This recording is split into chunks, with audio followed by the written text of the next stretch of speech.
ध्वनि प्रदूषण को रोकने और पर्यावरण संरक्षण के प्रति जागरूकता बढ़ाने के उद्देश्य से गुजरात प्रदूषण नियंत्रण बोर्ड जीपीसीबी और पुलिस विभाग द्वारा एक विशेष सेमिनार का आयोजन किया गया। इस सेमिनार में पार्टी प्लॉट संचालकों, डीजे ऑपरेटरों और साउंड सिस्टम संचालकों को ध्वनि प्रदूषण से जुड़े नियमों और कानूनी प्रावधानों की विस्तार से जानकारी दी गई।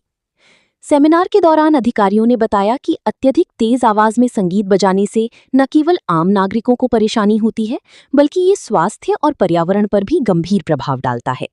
इसी को ध्यान में रखते हुए ध्वनि प्रदूषण नियंत्रण नियमों का पालन करना सभी के लिए अनिवार्य है। जीपीसीबी और पुलिस विभाग ने संयुक्त रूप से डीजे संचालकों को निर्धारित ध्वनि सीमा और समय सीमा के बारे में जानकारी दी। अधिकारियों ने बताया कि अलग-अलग क्षेत्रों जैसे रिहायशी, व्यावसायिक, औद्योगिक और साइलेंस जोन के लिए ध्वनि की अलग-अलग सीमाएं निर्धारित की गई हैं। अस्पताल, स्कूल, कॉलेज और न्यायालयों के आसपास स्थित साइलेंस जोन में विशेष सावधानी बरतने के निर्देश दिए गए।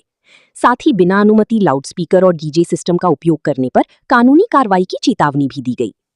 ध्वनि प्रदूषण नियंत्रण के नियम सभी नागरिकों, पार्टी प्लॉट संचालकों और डीजे ऑपरेटरों पर समान रूप से लागू होते हैं। पर्यावरण और जनस्वास्थ्य की सुरक्षा के लिए इन नियमों का पालन करना सभी की जिम्मेदारी है।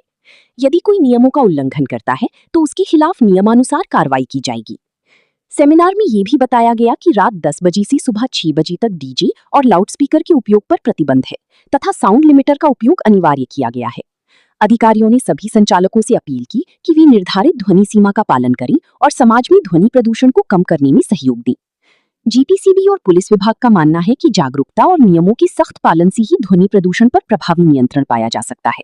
इसी उद्देश्य से ऐसे सेमिनारों का आयोजन कर लोगों को कानून और उनकी जिम्मेदारियों से अवगत कराया जा रहा है। आज नॉइज पोल्यूशन रूल्स अंतर्गत पुलिस विभाग અને જીપીસીબી દ્વારા સંયુક્ત ઉપક્રમે એક મીટિંગનું આયોજન રાખવામાં આવેલું હતું। એમાં દરેક પાર્ટી પ્લોટથી લઈને જિલ્લા સ્થિત તમામને કે જે જ્યાંથી સ્ત્રોત થાય છે કે જ્યાં નોઇઝ પોલ્યુશન કરનારાઓ કે જેથી ડીજેથી લઈને બધું એ બધાને આવરી લીધેલા હતા અને એમને આખું પ્રેઝન્ટેશનના રૂપમાં અમે એમને વિસ્તૃત જાણકારી આપી કે જે રીતે 4 ઝોનને એને વર્ગીકૃત કરેલું છે, ઇન્ડસ્ટ્રીયલ, કોમર્શિયલ, રેસિડેન્ટ અને સાયલન્ટ ઝોન તરીકે।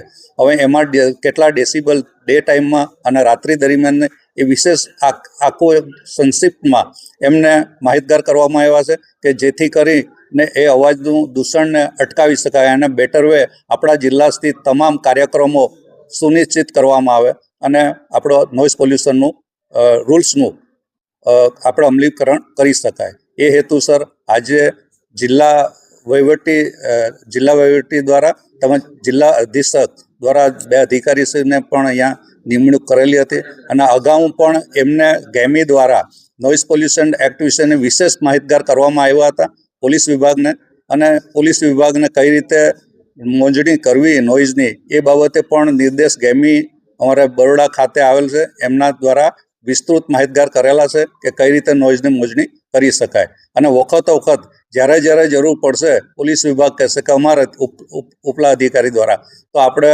હજુ પણ ઘણી બધી મિટિંગોનું આયોજન કરશું અને આપણા જિલ્લામાં ખૂબ સરસ કામગીરી નોઇઝ લેવલે થાય કે નોઇઝ આપણને નોઇઝનું લેવલની કોઈ ફરિયાદ ન મળે એવી અમલવારી કરવામાં આવશે। Thank you.